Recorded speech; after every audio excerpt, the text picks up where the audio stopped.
Okay, what are the 8 steps of forgiving another person?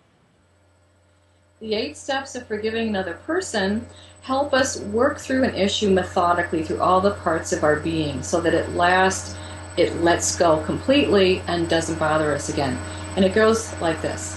Step 1, we use our will to decide to have a new attitude, to decide to move on and be happier, to decide to let go and forgive.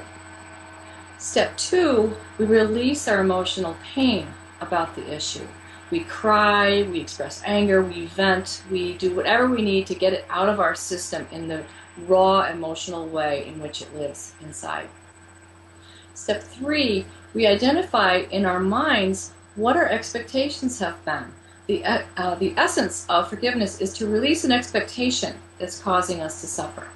So in this step, we take each expectation we've had of another person and we shift it to a preference. We say, I prefer something. I prefer this, I wish this, but I'm letting it go.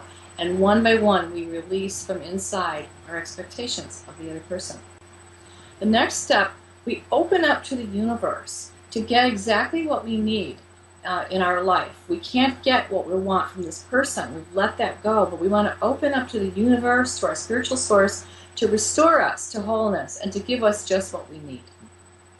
The next step, we connect with our soul, and we imagine this as a source of light and love and healing that we are opening up from the top of our head. We're bringing down a bath, a shower, if you will, of light from a soulful level. We imagine that we're just washing it through the personality, our body, our emotions, and mind. And then into the next step, we send that light and that love out to the person that we're forgiving. We send them that unconditional love and we release them to be themselves, and we release ourselves from them. The step after that, we see the good. We see the good in the situation, we see the good in the person, and we focus on that now instead of what was lacking or what was hurting before. And then we take some time to integrate this change, because if we've done this thoroughly enough, if we have walked through honestly and vulnerably and thoroughly each of these steps, we will feel physically different. We will feel like, oh, wow, this has left my body. My heart is lighter, my shoulders have relaxed, my headache is gone, and it's amazing even how many stress-related illnesses clear up after you do a significant piece of forgiveness work. That is a very thorough process, and I understand that you take a full weekend to go through step by step because there's so much involved in every step. Yes, I think you can really get started by embracing the definition of forgiveness. That's a really great place to start, and it's quick. To release my expectations. I release my expectations that are causing me to suffer. But when you're dealing with, big things, neglect by a parent or a violation by another person, serious losses, you need some time, especially for the emotional part. You really need some time, you need some compassion, you need to tell the story, you need to let this come out. So in our weekend workshops, we take that time and we make a very safe space for people to travel through these 8 steps and come out clean and shiny. Right. Grief demands its due. Yes. That's a very good point. Now, where does self-forgiveness come in? Self-forgiveness is very important and very difficult. Most people are really hard on themselves. Most people expect themselves to be greater in some way than they are, and most of us are perfectionists in some way. It seems to be a human characteristic. So we need to learn the ways of self-forgiveness by frequently practicing the self-forgiveness point of view, which is the key to forgiving yourself is to get into a consciousness, even for a moment or two, a higher consciousness, a soulful consciousness, or you could say looking at ourselves the way God looks at us. Even for a moment, we see that we are just fine. We see that we are a cherished child of the universe, and that we're learning things. That's really the point of view of self-forgiveness, is that there's nothing bad or wrong or unforgivable or awful about us at all. We're learning.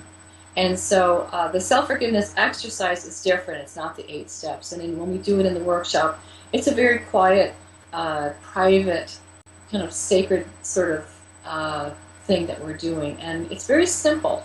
And so I can't even, tell you more directly what it's about, but I encourage people to think about studying this self-forgiveness through the audiobook. We have a guided exercise in it in my Peaceful Heart audiobook.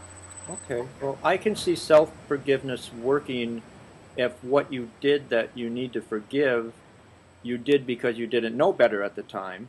Right, exactly. But what if you did know better and did it anyway? Is it more difficult to forgive yourself then? I think people do feel more guilty if they felt like they knew better, but they just willfully did something stupid or wrong.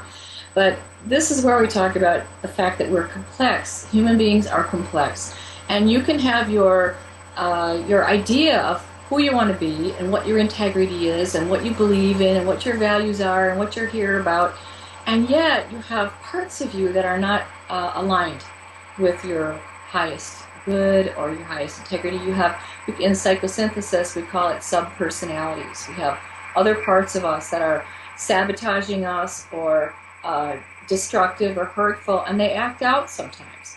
So here you are wanting to be a certain person, but there's a little part of you that's got a will of its own, and it's acting out. And very often self-forgiveness has to do with forgiving us for a part of us that is not been coming from the best part of us. Okay. Well, tell me about your training institute and the types of learning opportunities that you offer. The Midwest Institute for Forgiveness Training offers several programs each year, and each season a couple different dates in each program. So we have public workshops, weekend workshops. They go Friday night through Sunday afternoon, and that's open to anybody who's got an issue that they need to get over, anybody who wants to be more purposeful in who they are by cleaning up their past. So we have that public weekend intensive every season. And we have the professionals trainings, which is for psychologists, social workers, nurses, clergy, etc. And we have programs for churches where we train lay ministry in the ways of listening to people's problems with the forgiveness model. And we are brought into churches, hospitals, many other learning institutions to customize programs. So, and then we have the 9-month self-mastery program that I teach with, say, 12 people every year. It's kind of a more intensive 9-weekend program that forms a community of healing for a while, and people can really clear out the past and get on purpose. So those are our programs. Do you work with individuals one-on-one? Yes, I work with individuals as a counselor, and I have trained 8 other people to be facilitators of forgiveness. Some of them are licensed psychologists, and so they take insurance, and some of them are just people, lay people that have taken this work very seriously and are walking this path and are facilitators for others, so as unlicensed mental health people. So if people want to find out about one-on-one forgiveness work, they should call the office, the Midwest Institute office, and we're clearinghouse for kind of putting you together with the right person. Well, what is the best way for people to contact you? They can call us at the office, 612-874-6622. They can send an email to mary@maryhayesgreco.com, and we'll always get back to you within a day or two. Well, terrific. I'll also include that information on this post and link to your website. Thank you. And thank you so much for sharing your wisdom with us today, Mary. I really enjoyed our conversation. Thank you so much, Phil.